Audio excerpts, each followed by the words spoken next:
I haven't done one of these in a while, and I've been thinking about this because we're coming off of Easter. A lot of us are kind of probably refreshing, coming off of the Easter just drive, and thinking about the gap. I wrote about this a couple weeks ago, this idea of the gap with online ministry, that you have thousands of people watching online, but potentially not enough people deeper part in your strategy. And this kind of came out of a couple thoughts that have been rolling around in my head. One was looking at this study that I did with this ebook that I did with Vanderbilt and PushPay. We looked at over 70% of churches are leveraging Facebook, but really less than 5% are offering things like counseling and all these deeper type of things. And so you have a lot of ministries embracing online at the top of the funnel, but not really thinking about all this other stuff. But they're still calling it online ministry. And this gets at the heart of it, is that the internet has really made things very easy to do online, that there's no friction. This is a concept that Ben Thompson at Strategery has kind of introduced to me. He kind of talks about this idea of, the newspaper industry, to kind of print a newspaper, to really that business model isn't really around the paper and the articles as much as that you own the entire infrastructure, the whole, just distribution of it, the trucks, the people that hand it out, all that. And so if you own all that, then you kind of have a business model. Well, when, a lot of these news companies went to digital, it was very disruptive because a lot of your profit is around kind of ringing that model for everything it's worth. So the more you own the infrastructure, the more you can kind of get costs down and the more profit you have. Well, the internet, just putting something on a website, there's very little cost. There is real cost, but it's really hard to kind of monetize that, at least when you're coming from an old infrastructure where you're used to this type of model. And it's a paradigm totally turned around. And you have to kind of get at the heart of what do you actually do? How do you add value? And with online ministry in churches, I think it's highlighted this idea of, okay, what do we actually do that's church? And if your church is really just about getting people in a room once a week for an hour, and then you're streaming that thing on your website, and then people choose not to come in person because it's online, then I think it highlights a gap in your strategy, in your local strategy of like, is this all church is? Now for me, obviously, that's not what church is to me.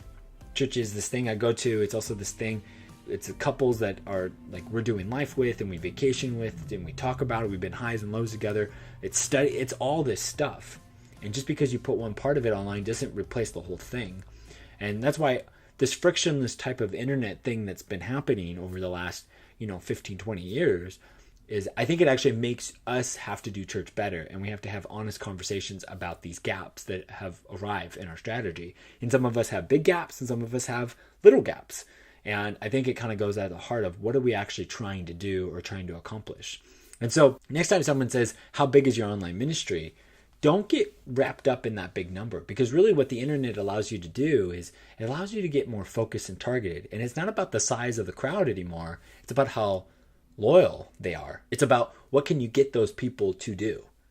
And so I think less about the tens of thousands of people that are watching every week, but I think more about how many people are hosting groups and engaging, and how can I leverage and empower those people to do more things. Getting a crowd online is really easy now. With some dollars and stuff, you can get 10,000 Instagram followers. You can get hundreds of thousands of people to watch you. The question is, what are you going to do with those people once you got them? So are you trying to build a television network, a Christian broadcast network, or are you trying to reach people who don't know Jesus? Are you trying to build a group of house churches? I mean, that is the question. It's one of the reasons why, I've never found it effective to go pay for an audience long term, because it's really hard to keep those people to stay around. Instead, we found it more appealing to lean into personal invites. Now, it doesn't mean you don't do advertising versus non-advertising. We still do it, but we're it's a very small part of our larger strategy. Because if I pay for somebody to kind of come to my thing, then I can't really sustain that growth, because now I have to just pay more. And so you have to always be thinking about, what are you trying to do? Where are you trying to lead them to? And you got to think about that gap. And to make it very practical, I would just lay out a given week and kind of look at Easter, for example, and go, okay, yeah, we had 1,000 people watch us. Okay, how many people actually filled out a response card? Well, we had, 100 people fill out a response card. Okay, how many people accepted Jesus? We had 20 people accept Jesus.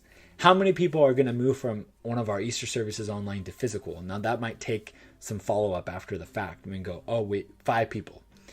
And kind of have a long conversation around, instead of trying to just get people to double the size of the crowd at the top, so that we go from 1,000 people to 2,000 people, we can get, we can 100% increase people at the end. Start having conversations around, who are these people that are accepting Jesus online, or who are these people that are showing up physically after watching online, and how do we figure out more about their story to kind of increase? Because if you increase that by, you could just triple that number by being more efficient. And a lot of people want more people through the door. They want to grow the crowd, which is a great motivation to reach more people. That's great. But it's actually more about how to get better stewards of what God has already given you. And what you'll find is the more you focus on the core of your strategy, on the health of your retention, assimilation, whatever you want to call it, makes you stronger. And things like your volunteer engagement will go up. Things like your groups number will grow up. Giving will go up, because that's maturity. And the thing the internet has shown is it's really easy to start things, but the key element of developing people, and as pastors and leaders, we're in the people development business, is that you can't shortcut that. You have to still have teams. You still have to meet with people. One of the core things that I learned early on, just because I'm meeting with people online doesn't mean I can't have monthly meetings where I'm developing people. And so those are the things that we need to be in the business of doing. And just because it's easy to do something doesn't mean you got to avoid all the hard stuff, which is what Jesus is called to. So I want to ask you, kind of coming out of Easter, talk less about how many people attended your Easter services and talk more about the core people that actually took deeper steps, and dive into that and talk about that gap. I know I'm constantly talking about it, because really moving forward, I really believe the internet can be better at mobilizing those core people. And we're going to have small groups of really powerful influencers versus large networks, and I think of it as, do I want to do a crowd? Then I'm going to lean into building crowds like CNN, Fox News, or do I want to move into more of an internet company that's more niche targeted? And I lean towards brands that I kind of follow. And it's about having less general content and more like smarter content, and thinking about what kind of leads you. So talk about the gap this Easter. I know I will. And I would love to hear what God's been teaching you so I can share it with others. So thanks. Rest up.